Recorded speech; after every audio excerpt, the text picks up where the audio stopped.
Read, Learn, Grow presents Mr. Lincoln's Way, written and illustrated by Patricia Palocca, read by Miss Tyler.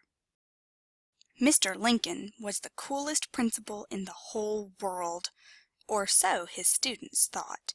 He had the coolest clothes, had the coolest smile, and did the coolest things. He had tea parties with Mrs. West's kindergarten every spring. He took Mr. Bliss's sixth graders on nature walks in the fall. He set up his telescope next to the pond in back of school on special nights and invited kids and their families to come and look at the stars. And in the winter he was Santa for the Christmas play, lit the menorah for Hanukkah, wore a dosky for Kwanzaa and a burnous for Ramadan. Mr. Lincoln was just plain cool.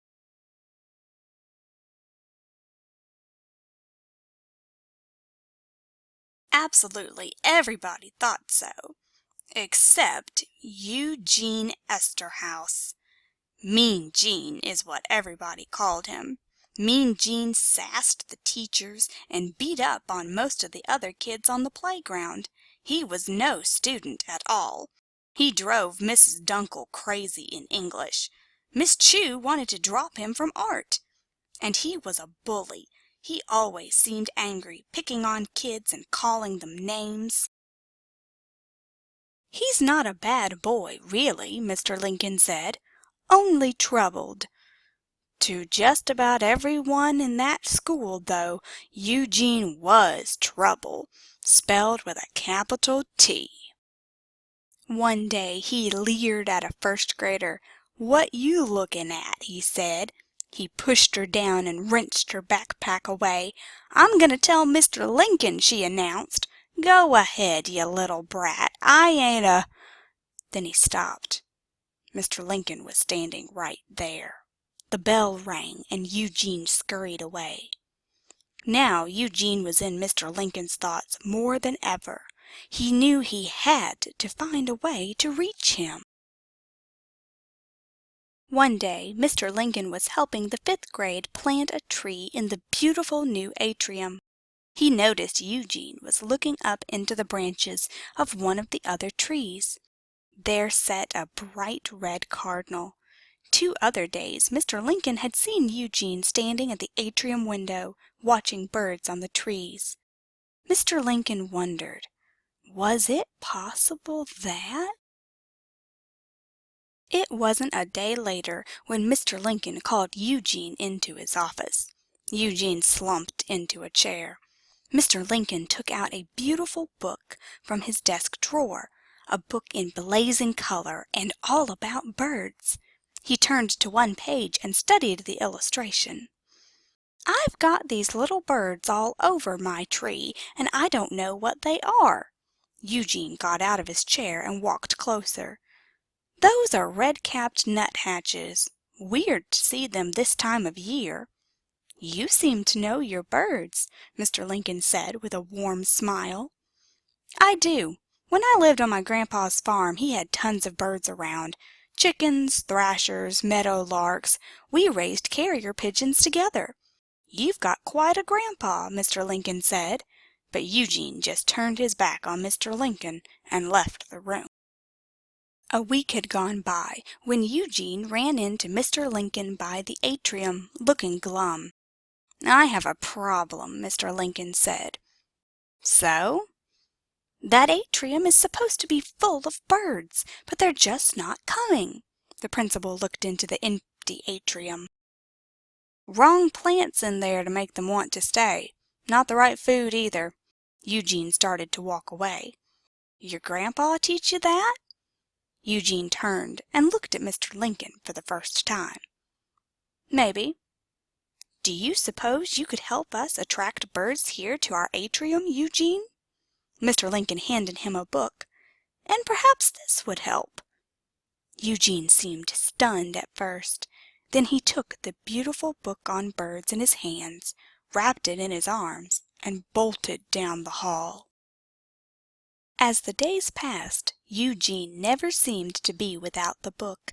His English teacher let Eugene read passages from the book in class. "I'm so pleased to see him reading," Mrs. Dunkel exclaimed. And when he didn't have his nose in that book, he was almost constantly out in the atrium.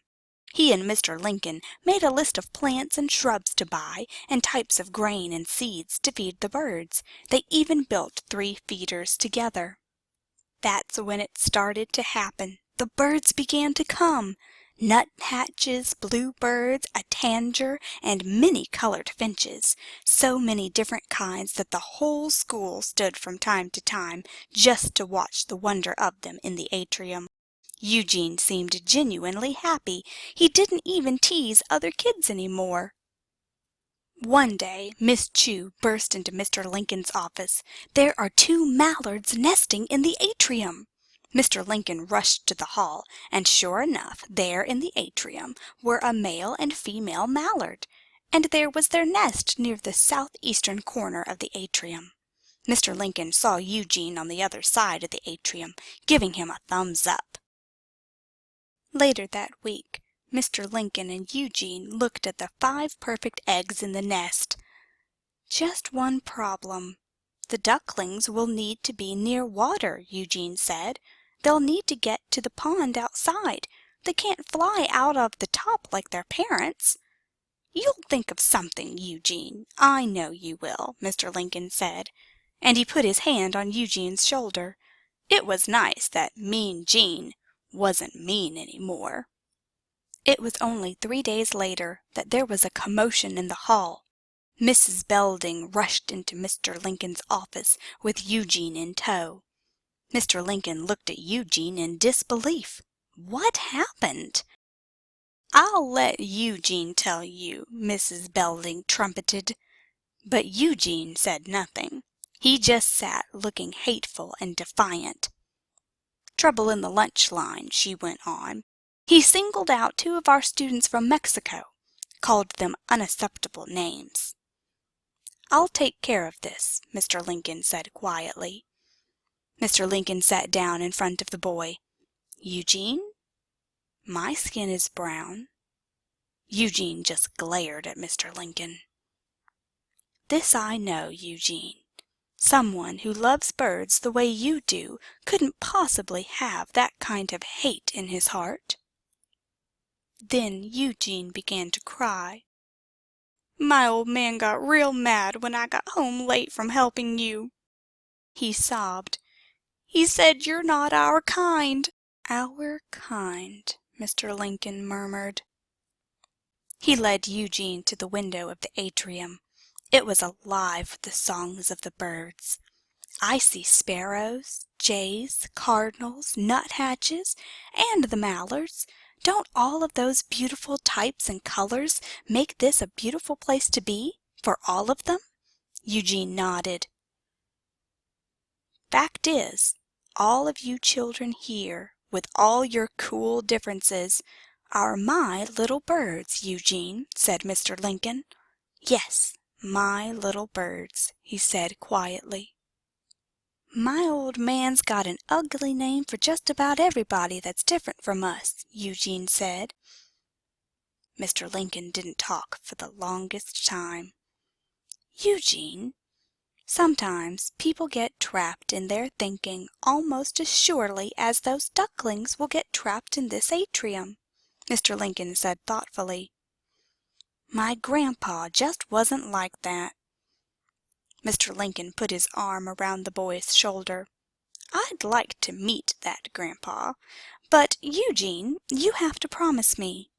Even when bad things happen at home, here at school you need to treat all of my little birds with kindness and respect. No more teasing and name-calling. Please promise me." Eugene promised.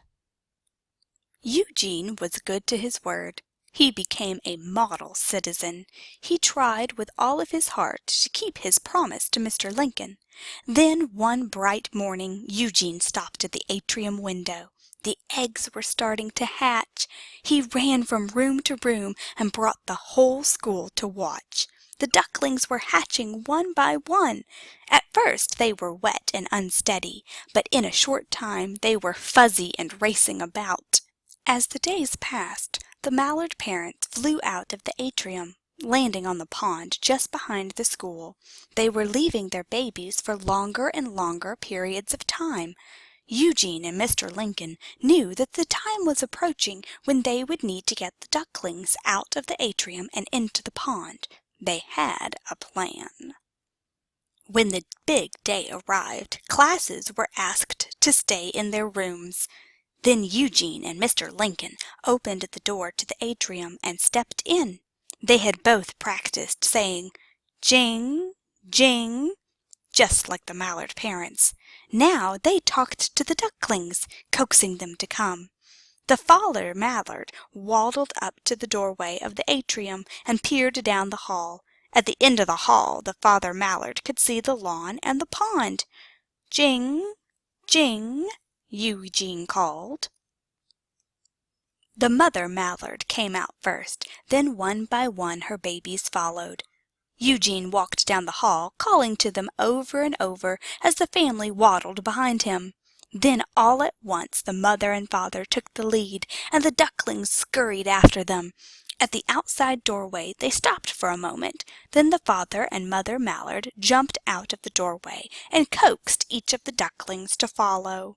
Mr. Lincoln and Eugene both stood and watched as the ducklings raced down the hillside and plopped into the pond with their parents.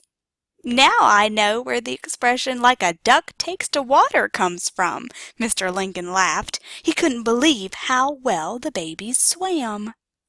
Parents had gathered at the top of the hill. They had been invited to watch from afar. Eugene heard a voice from behind them call out his name. "Eugene, over here!"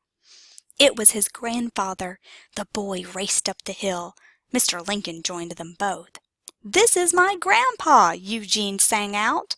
"I know," Mr. Lincoln said. Eugene turned toward him. Had Mr. Lincoln something to do with his grandpa being here? The old man shook Mr. Lincoln's hand heartily. "I sure would like to stay with you again, Grandpa," Eugene said as he and his grandfather walked up the hill together. The old man put his arm around the boy's shoulders. "We'll see, son. We'll sure see." Later, Eugene and Mr. Lincoln walked down by the pond together. Eugene needed to say something to Mr. Lincoln. "You showed those ducklings the way out, Eugene," Mr. Lincoln said. "Hey, you showed me the way out, Mr. Lincoln." Eugene smiled. Then he stopped and looked into his principal's eyes. "I'll make you proud of me, Mr. Lincoln. I promise." Eugene Esterhaus was true to his promise. He became a fourth-grade teacher and called his students "my little birds." Adapted text and cropped images for this read-aloud have been retrieved from Mr. Lincoln's Way, written and illustrated by Patricia Palocca, published by Philomel Books in 2001.